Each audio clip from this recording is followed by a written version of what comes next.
Hello guys, स्वागत है आपका श्री गुरु एकेडमी में। मैं मनु वर्मा आपका शुक्रिया हार्दिक अभिनंदन करता हूं। दोस्तों, कल हमने सीखा था वर्ग, वर्गमूल, घन, घनमूल, जिससे संबंधित जो नॉर्मली क्वेश्चंस आते हैं उनको सीखा था। लेकिन आज हम सीखते हैं पॉइंट वाले क्वेश्चंस का वर्गमूल निकालना। जैसे आप ये देख सकते हैं 150.0625, इसका वर्गमूल बताइए। इस प्रकार के प्रश्न आपको बहुत सारे एग्जाम में मिलते हैं, डीएलएड 4th सेमेस्टर के एग्जाम में। ठीक है, तो हम आज सीखते हैं। ठीक है, और ये आपका पार्ट 2 है। यदि आपने पार्ट 1 नहीं देखा तो आप पार्ट 1 जरूर देखिए। यहां पर जाइए, यहां पर आपको कोने में आई बटन दिखेगा और आई बटन पे आप जैसे ही क्लिक करेंगे वहां आपको वीडियो मिल जाएगी डीएलएड 4th सेमेस्टर वर्ग, वर्गमूल, घन, घनमूल पार्ट 1 की। ठीक है, तो चलिए स्टार्ट करते हैं।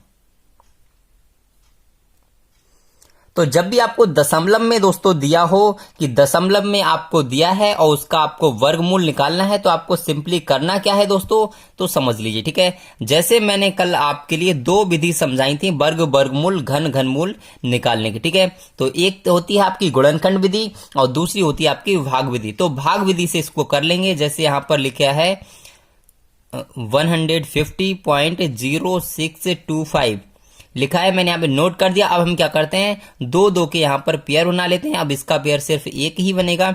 इसके साथ चाहे तो 0 लगा सकते हैं आगे, नहीं तो ऐसे भी इसको कर सकते हैं। ठीक है, तो यहाँ पर मैंने आपको बताया था कि यहाँ पर हम इससे मल्टीप्लाई करेंगे कि यहाँ पर 1 आना चाहिए या 1 से कम होना चाहिए। तो 1 का यानी कि 1 1 जा 1 आप कर सकते हैं, ये तो सिंपल है यहाँ पर। ठीक है, अब आपको क्या करना है, यानी कि 1 से 1 को माइनस करेंगे तो कुछ नहीं बचेगा। ये नेक्स्ट आप 50 यहाँ पे नोट कर सकते हैं। आप जितना यहाँ पे आपने मल्टीप्लाई किया था, ये मल्टीप्लाई किया था 1 का, तो 1 ये आपको यहाँ ऐड करना होगा। ठीक है, तो आपने इसको ऐड कर दिया तो 1 और 1 आपका 2 हो जाएगा। अब 2 से आपको इसमें मल्टीप्लाई करना है। यहाँ पर एक ऐसा नंबर रखना है कि आप मल्टीप्लाई करें तो इसके लगभग बराबर हो जाए। ठीक है, यहाँ तो मैं यहां पर रख लेता हूं 2 और यहां पर भी 2, तो 2 यानी कि 22 से 2 का अगर मैं मल्टीप्लाई करता हूं तो 22 दूनी हो जाएगा 44। तो इसको आप कर सकते हैं। ठीक है, यहां 22 दूनी 44 कर लिया मैंने यहाँ पे। अब आपको करना क्या है, इससे इसको माइनस कर दीजिए। इधर 2.5 ले लेंगे, इधर को 10, 10 में से 4 गए आपके 6 बचेंगे। और एक चीज आपको याद रखनी कि पॉइंट के सामने पॉइंट लगाना है, यानी कि अब आप आएंगे पॉइंट पे तो आप पॉइंट के सामने पॉइंट लगा देंगे और नेक्स्ट जो डिजिट है उसको आप यहाँ पे नोट कर सकते हैं। ठीक है, तो अब आप इसको, मैंने बोला था जितना आप यहाँ पे मल्टीप्लाई करेंगे उसको यहाँ पे ऐड कर देते हैं। तो इसको ऐड कर देंगे, यानी कि 2 का मल्टीप्लाई किया तो 2 आप इसमें ऐड कर देंगे, आपका हो जाएगा 24।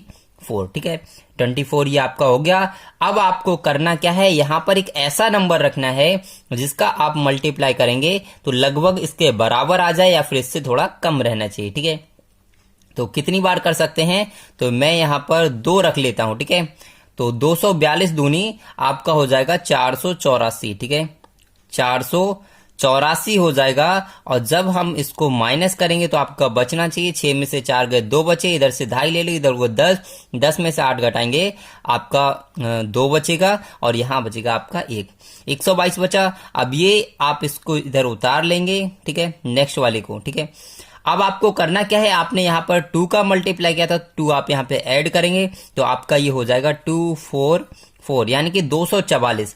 अब आपको करना क्या है, यहां पर ऐसा नंबर रखना है कि जिससे आप मल्टीप्लाई करें तो या फिर तो ये कट जाना चाहिए या फिर आपका इससे थोड़ा सा कम रहना चाहिए। तो मैं यहां पर मल्टीप्लाई करता हूं 5 का और यहां पर भी 5 लिख दूंगा जब इसका इससे मल्टीप्लाई करूंगा।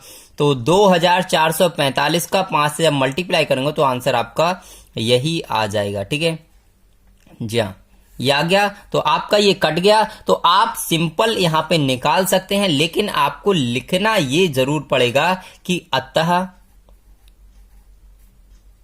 वर्गमूल, मैं यहां पे लिख देता हूं, अतः वर्गमूल बराबर 12.25। ठीक है, ये आपका हो जाएगा राइट आंसर दोस्तों। ठीक है, तो ये आपको याद रखना है कि आपका जो आंसर है वो ये हो जाएगा। बस इस प्रकार का जो भी प्रश्न आएगा सिंपली उसको आपको क्या करना है, पॉइंट के सामने पॉइंट लगाना है। ये चीज आपको याद रखनी है। अगर आप ये भूल गए तो क्वेश्चन आप नहीं कर पाएंगे। ठीक है, एक क्वेश्चन यहाँ पे और देख लेते हैं। ओके, एक क्वेश्चन और देख लेते हैं दोस्तों, उसके बाद चलते हैं घनमूल वाले क्वेश्चन पे। तो यहाँ पर नेक्स्ट क्वेश्चन मैं यहाँ पर नोट कर लेता हूँ। यहाँ पर एक क्वेश्चन लिख लीजिए, क्वेश्चन लिख लेते हैं जी, 4.6225 आपसे पूछा जाए कि इसका वर्गमूल बताइए। तो यहाँ पर बहुत सारी कंफ्यूजन हो जाती है जब हमारे सामने पॉइंट आ जाता है बीच में, ठीक है। तो बस सिंपली जो मैंने आपको बताया था उसी तरीके से आपको करना है। यहाँ पर आपको क्या करना है, सॉरी, इस तरीके से आप जो है भाग विधि से करें, ठीक है, जैसे मैंने आपको बताया। आप यहाँ पर भाग विधि से करेंगे तो 4.6225 इसको आप भाग विधि से करेंगे तो यहाँ पर आपको क्या करना है, दो दो के पेयर बना लेना है पहले। चार के साथ कोई पेयर नहीं है तो जीरो भी लगा सकते हैं, ना लगाएं तब भी कोई प्रॉब्लम नहीं है, ठीक है। लेकिन पेयर जो बनाना है वो आपको राइट हैंड की तरफ से बनाना है, इधर से, ठीक है। पहले इसका, इसका और फिर इसका, ये आपको याद रखना है। तो आपको ऐसे नंबर से यहाँ पे मल्टीप्लाई करना है कि इसके बराबर हो जाए या फिर इससे कम। तो 2 का मल्टीप्लाई कर सकते हैं, यानी कि 2 2 जा 4 हो जाएगा। तो आप ये सिंपली कर सकते हैं। तो इससे इसको माइनस करेंगे, 0 बचेगा। अब मैंने आपको बता दिया कि पॉइंट के सामने पॉइंट लगाना है, इस चीज को आपको याद रखना है। तो आपने जितना इसका मल्टीप्लाई किया था उतना इधर ऐड करते हैं, ये भी मैंने आपको बताया था। तो 2 और 2 आपका 4 हो जाएगा। नेक्स्ट आप इसको नोट कर लेंगे, ओके। तो आपको यहां पर एक ऐसा नंबर रखना है और उसका मल्टीप्लाई भी करना है कि आपका इतना हो जाए या फिर इससे कम हो जाए। मैं यहां पर 1 रख लेता हूं कि यहाँ पे 41 एकम 41, ठीक है, क्योंकि 41 दूनी आपका 82 हो जाएगा तो वो इससे ज्यादा हो सकता था, तो इसलिए मैंने उसको यहाँ पे नहीं रखा। अब हम इसको माइनस करेंगे, 2 में से 1 गया, 1 बचा, और यहाँ पर 6 में से 4 गए, यहाँ पे 2 बचा, ठीक है। अब आपको करना क्या था कि आपने जितना यहाँ मल्टीप्लाई किया था उसको यहाँ पे ऐड करना था। तो 1 को आप ऐड कर देंगे तो 4 और 1 आपका 2 हो जाएगा। और अब आपको करना क्या है, ये आपको नेक्स्ट वाला यहाँ पे मैंने इसको उतार लिया है। और अब आपको यहाँ पर एक ऐसा नंबर रखना है कि मल्टीप्लाई करें तो इसके बराबर होना चाहिए। तो मैं यहाँ पर 5 रख लेता हूँ, ठीक है, 5 से मल्टीप्लाई कर लेता हूं। तो 425 की अगर हम 5 से मल्टीप्लाई करेंगे तो आपका आंसर यही आ जाएगा दोस्तों। तो आपका ये कट जाएगा। तो आप यहां पर लिख सकते हैं, अतः वर्गमूल बराबर 2.15, ठीक है। इस तरीके से आपको लिखना जरूर है, ठीक है। लास्ट में ध्यान रखिए, कुछ जो नंबर होते हैं ना, देखिए, नंबर पाने के लिए कुछ करना पड़ता है, कुछ एक्स्ट्रा करना पड़ता है, कुछ अच्छा करना पड़ता है। एग्जामिनर को दिखाना पड़ता है कि मैंने बेहतर किया है, औरों से बेहतर किया है, इसीलिए तो वो आपको नंबर देगा। वैसे आपको वो नॉर्मल नंबर देगा जैसे सबको देता है, लेकिन आप कुछ यूनिक करके दिखाएंगे, बेहतर तरीके से करके दिखाएंगे तो एग्जामिनर आपको फटाक से नंबर दे देगा, ठीक है जी हाँ। चलते हैं अगला क्वेश्चन देखते हैं। अब देखते हैं घनमूल वाला, ठीक है। अब आप घनमूल वाला क्वेश्चन देखिए। जी हाँ, घनमूल वाला अगर आपको क्वेश्चन देखना है तो मैं यहाँ पर एक क्वेश्चन यहाँ पर नोट कर देता हूं। जैसे आपका क्वेश्चन कोई भी ले लेता हूं, एक ये क्वेश्चन ले लेता हूं, क्या क्वेश्चन लेना चाहिए, 0.008 ये क्वेश्चन ले लेता हूं। और यहाँ पर रूट में आपका ये ले लेता हूं, करणी में आपका 3, ठीक है। तो ये आपको बताना कि इसका भाई घनमूल बताइए, इसका घनमूल बताइए। तो ये प्रश्न आपको थोड़ा सा कंफ्यूज कर देता है। तो सिंपल प्रश्न है दोस्तों, आपको ज्यादा टेंशन नहीं लेना है। क्यों नहीं लेना, आपको करना क्या है, यहाँ पर जैसे जो लिखा है वो यहाँ पर आप लिख देंगे, करणी में 3 लगा देंगे। आप 0.008 लिखा था, आपने सिंपल वैसा ही लिख दिया, ठीक है। बटे में आपको क्या करना है, आपको पता है कि अगर आपको पॉइंट यहां से हटाना है तभी ये क्वेश्चन हो पाएगा। अब पॉइंट हटाने को हमने ये पॉइंट हटा दिया। अब आपको करना क्या है कि इधर से काउंट कर लें कितनी संख्याओं के बाद पॉइंट था। तो 1 2 3, तो आप 3 0 नीचे बढ़ा सकते हैं। ये चीज आप बचपन से जानते हैं, ठीक है, ये कुछ नया नहीं करा रहा हूं मैं। अब आपको करना क्या है, अब आपको सिंपली यहां पे पता लग गया कि यहां पर आपका क्या बचा है, ऊपर 8 है और यहां पर नीचे 1000 है, ठीक है। तो अब आप यहां पे क्या करेंगे, आप यहां पर 8 का लासा निकाल लेंगे। जैसे आप लासा निकालते हैं ना फैक्टर, तो फैक्टर के तौर पे आप कर लेंगे, ठीक है जी। ध्यान रखना है, वर्गमूल को आप करेंगे भाग विधि से, और आप घनमूल इस तरीके से निकालना होगा तो आप लासा के तौर पे यानी कि गुणनखंड विधि से करेंगे। यहाँ पे 8 लिख लेते हैं, तो 2 चौके 8, 2 दूने 4 और 2 एकम 2। आप देख सकते हैं ये पेयर बन गया, ठीक है, ये आपका पेयर बन गया। कैसा पेयर बना, तो आप इसको देख सकते हैं जी हाँ। अब आपको पता है घनमूल में, चलिए मैं यहाँ पे लिख ही देता हूं, ठीक है, आपको टेंशन नहीं लेना है, बिल्कुल भी आपके माइंड में सेट करना है ना चीजों को। ठीक है जी हाँ। बटे में आप क्या करेंगे, आपको 1000 का यहां पर क्या निकालना है, लासा जैसे निकालते ना उस तरीके से आप 1000 को भी कर लीजिए। तो इसको आप 5 से कर सकते हैं, 5 से कर सकते हैं ना, तो सीधे 10 से कर लीजिए, ठीक है 10 से ही कर लीजिए, आपकी कहानी खत्म हो जाएगी। 5 से करेंगे फिर भी कोई दिक्कत नहीं होगी क्योंकि थोड़ा सा लंबा हो जाएगा। 10 से कर सकते हैं, 10 एकम 10, तो आपका ये 2 जीरो बच जाएंगे। 10 से आप फिर करेंगे 10 एकम 10, 1 जीरो बचेगा और 10 एकम 10। तो यहां पर नीचे आप 10 गुणे 10 गुणे 10, ठीक है, ये बहुत ही सिंपल तरीके से करा रहा हूं दोस्तों आपको, ठीक है। तो आपका ये समझते हैं, और जब भी आपको इसको क्या करना है, घन बनाना है, घनमूल बनाना है, तो आपको ध्यान रखना है कि पेयर जो बनता है 3-3 का पेयर बनता है, यानी कि 3 पेयर को 1 माना जाता है, यानी कि ये आप इधर 2 लिख सकते हैं और इधर 10 लिख सकते हैं, ठीक है। अब आपको करना क्या है, सेम उसी फॉर्म में कन्वर्ट कर दीजिए। किस प्रकार से, तो आप यहां पर जब इससे इसको भाग कर देंगे तो 0.2 ये हो जाएगा आपका राइट आंसर। मुझे लगता है इसमें आपको बिल्कुल प्रॉब्लम नहीं होगी दोस्तों, ठीक है, बिल्कुल आपको प्रॉब्लम नहीं हुई होगी। और आपको ये क्वेश्चन, जी हाँ, चलिए अगला क्वेश्चन मैं आपके लिए कराता हूं, बहुत ही जबरदस्त वाला। अब आप ऐसे प्रश्न कर पाएंगे, लेकिन एक क्वेश्चन आपको ये यहां पर करना है, ठीक है जी हाँ। 15.625 और यहां पर करनी में आपका 3 लगा है, इसका आपको घनमूल बताना है, ठीक है, घनमूल बताना है दोस्तों इसको आपका, ठीक है।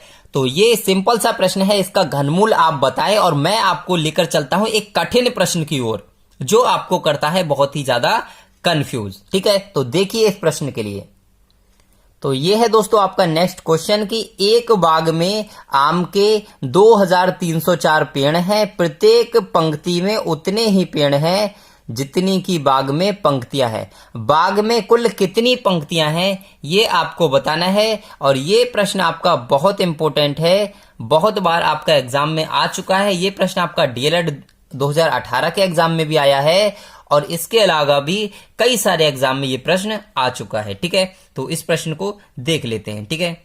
तो आपको इतना समझ में आना चाहिए सबसे पहले कि यहां पर पूछा गया कि प्रत्येक पंक्ति में उतने ही पेड़ हैं जितने की बाग में पंक्तियां हैं, मतलब दोनों चीजें क्या हैं, एक समान है। इसका मतलब आप समझ सकते हो कि वर्ग होना चाहिए, ठीक है। तो आप यहां पर लिख सकते हैं, सबसे पहले 2304 को यहां पे रूट में लिख लेंगे क्योंकि दोनों चीजें समान है। तो यहां पर 2304 को आप यहां पर क्या कर लेंगे, आप यहां पर जिस प्रकार से लासा निकालते हैं उस प्रकार से यहां पर कर लेंगे, तो आप इसको करेंगे, ठीक है। मैं आपका समय बचाने के लिए यहां पर डायरेक्ट कर देता हूं। ये आपका आना चाहिए 2 गुणा 2 गुणा 2 गुणा 2 गुणा, तो ये आना चाहिए गुणे 2 गुणे 2 गुणे 3 गुणे 3, क्या यही आना चाहिए? एक सेकंड रुकिए, जी हाँ, तो आपका ये आना चाहिए। तो आप यहां पर देख सकते हैं आपका एक पेयर ये बन गया, एक पेयर ये बन गया, एक पेयर ये, एक ये, एक ये। तो आप यहां पर इस चीज को समझते हैं कि जब भी हम वर्ग निकालते हैं तो आपको क्या करना पड़ता है, एक पेयर को एक बार ही लिखा जाता है। तो इस पेयर को एक बार लिख दिया, इस पेयर को एक बार लिख दिया, इस पेयर को एक बार लिख दिया, और इस वाले पेयर को आपने एक बार लिख दिया, और इस वाले पेयर को एक बार लिख दिया, ठीक है। तो आप क्या करेंगे, 2 दूनी 4, 4 दूनी 8, 8 दूनी 16 और 16 तिया 48। तो आपका ये हो जाएगा राइट आंसर, ठीक है। तो आप दोस्तों लिखना मत भूलिए, ठीक है। मैं आपसे कहना चाहूंगा कि डीएलएड के एग्जाम में आप लास्ट में ये जरूर लिखें कि अतः बाग में कुल 48 पंक्तियां हैं, बाग में कुल 48 पंक्तियां हैं।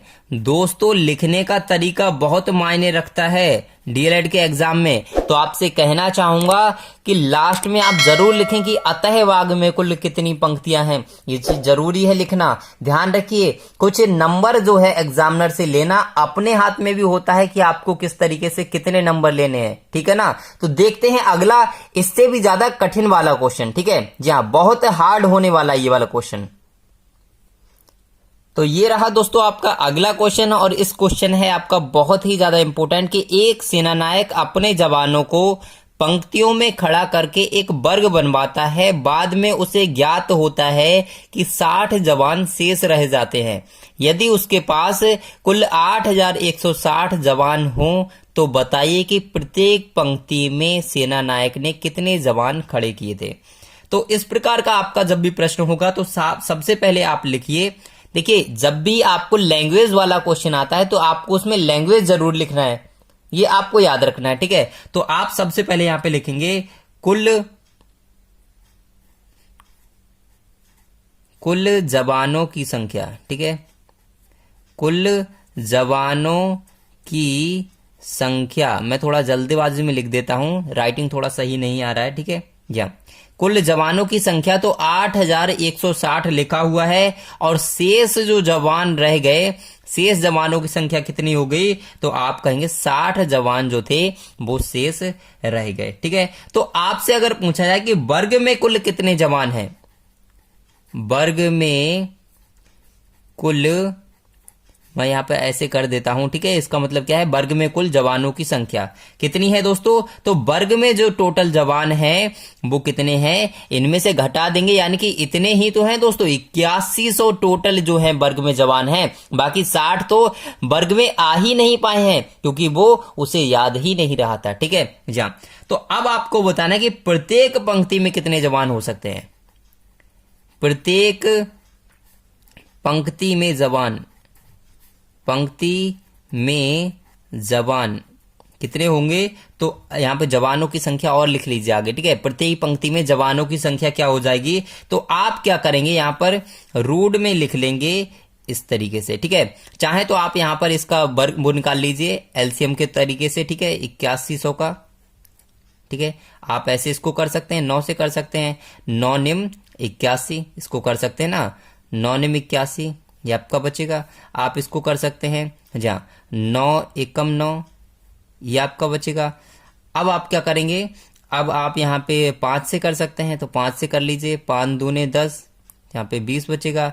फिर आप यहाँ पर 5 से कर सकते हैं, तो 5 चौक 20, और यहाँ आप 4 से कर लीजिए। तो आपका अगर लगभग आप देखेंगे तो ये आपका हो जाएगा 90 आएगा, ठीक है। आपका कितना आएगा, 90 आएगा, क्योंकि एक पेयर आपका ये बन जाएगा, एक पेयर 5 का बन जाएगा, और एक पेयर आपका 2 का बनेगा, क्योंकि 2 दूनी 4, ठीक है। तो फिर 2 से आप करेंगे तो आपका ये यहां पर आ सकता है कि एक पेयर आपका, चलिए मैं यहां पे लिख देता हूं, ठीक है, 9 गुणे 9 गुणे 5 गुणे 5 गुणे 2 गुणे 2, ये आएगा आपका। अब आप पेयर देख सकते हैं, एक पेयर इसका बनेगा, एक इसका बनेगा, और एक पेयर इसका बनेगा, यानी कि आप कह सकते हैं 9 पंजे 45, यानी कि एक ही बार लिखा जाता है ना, मैं यहाँ पे लिख देता हूं, ठीक है। जी हाँ, एक पेयर को एक ही बार लिखा जाता है, तो 9 पंजे 45, 45 दूनी 90, ये आपका राइट आंसर हो जाएगा। तो आप यहां पे लिखेंगे अतः प्रत्येक पंक्ति में जवानों की संख्या 90 है, ठीक है। ये लिखना बहुत जरूरी है, क्योंकि जब तक आप नहीं लिखेंगे एग्जामिनर को नहीं पता चलेगा। देखिए कभी कभी क्या होता है ना, जल्दबाजी में होता है एग्जामिनर, उसके पास इतना टाइम नहीं होता है कि वो आपका पूरा अच्छे से देख पाए, नहीं चेक करते हैं ठीक से। समझिए इस चीज को, जब वो आपका सुंदर अक्षरों में देखते हैं कि अतः जवानों, प्रत्येक पंक्ति में जवानों की संख्या, वो देखते हैं अरे ठीक है बच्चे ने सही किया है, तो तुरंत नंबर दे देते हैं बहुत अच्छे से, ठीक है। आपका नंबर कटने का चांस नहीं रहता। तो आप अपनी सुविधा अनुसार जितने अच्छे तरीके से लिख सकें उतने अच्छे तरीके से लिखें, क्योंकि इसमें लिखना बहुत मायने रखता है कि आप किस तरीके से लिखते हैं डीएलएड के एग्जाम में, ठीक है। जा देखते हैं अगला क्वेश्चन। तो ये आता है दोस्तों आपका अगला क्वेश्चन कि वह छोटी से छोटी संख्या ज्ञात कीजिए जिससे 1890 में गुणा करने पर गुणनफल पूर्ण वर्ग होगा। तो इस प्रकार का आपको जब भी प्रश्न आएगा तो सबसे पहले आप इसका एलसीएम के तरीके से इसके वर्ग निकालने की कोशिश करेंगे। तो 1890 का आप करेंगे तो आप इसको पहले 2 से कर लीजिए, कोई दिक्कत नहीं। तो 2 निम 18 और 2 चौक 8, 2 पंजे 10, ठीक है। आप इसको कर सकते हैं, तो अब आप इसको 3 से कर लीजिए। 3 से करेंगे तो 3 तिया 9, 3 एकम 3, 3 पंजे 15। अब फिर आप इसको 3 से कर सकते हैं तो 3 एकम 3 और 3 पंजे 15। इसको हम बीच में 0 लगा सकते हैं क्योंकि यहाँ पे दो संख्याओं में हमने कंटिन्यू किया है। ठीक है, तो आप इसको फिर कितने से कर सकते हैं, फिर एक बार आप 3 से कर सकते हैं तो 3 तिया 9, 3 पंजे 15। अब आप कितने से करेंगे तो अब आपको 7 से करना पड़ेगा। तो 7 से करेंगे, 7 से करेंगे, 7 पंजे 35। और अब आप 5 से कर लीजिए, 5 एकम 5। तो आपके जो पेयर बनते हैं यहां पर आप देख सकते हैं 2 गुणे 3 गुणे 3 गुणे 3 गुणे 7 गुणे 5। आप देख सकते हैं किस किस के पेयर बनते हैं। एक पेयर इसका बनता है और बाकी आपका किसी का भी पेयर नहीं बनता है। इसका भी पेयर नहीं बना, इसका भी, इसका भी, इसका भी। तो आप क्या करेंगे, अतः 2 गुणे 3 गुणे 5 गुणे 7 तो बराबर कितना हो जाएगा, तो ये आपका हो जाएगा 210। ठीक है, 210। तो आप लिख देंगे अतः 210 वह संख्या होगी।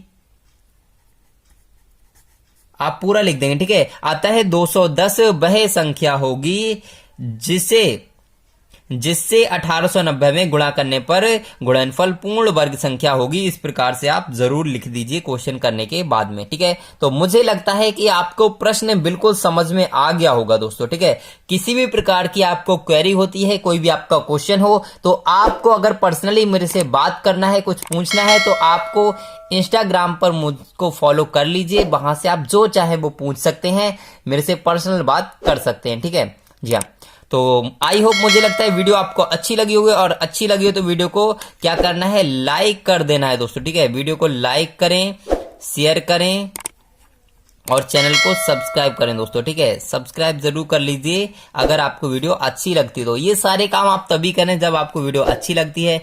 अगर लगे कि सर आपके लिए कुछ मेहनत कर रहे हैं तो आप करिएगा। और वैसे तो मैं अपने आप को सर नहीं मानता, आपका भाई, आपका दोस्त, आपका फ्रेंड, आप जो समझते हैं वो समझ सकते हैं। ठीक है, तो दोस्तों आज के लिए बस इतना ही रखते हैं, लेकिन फिर मिलते हैं एक नेक्स्ट वीडियो में नेक्स्ट टॉपिक के साथ। तब तक के लिए हंसते रहिए, मुस्कुराते रहिए और तैयारी करते रहिए दोस्तों। ठीक है, तो चलिए बाय बाय दोस्तों।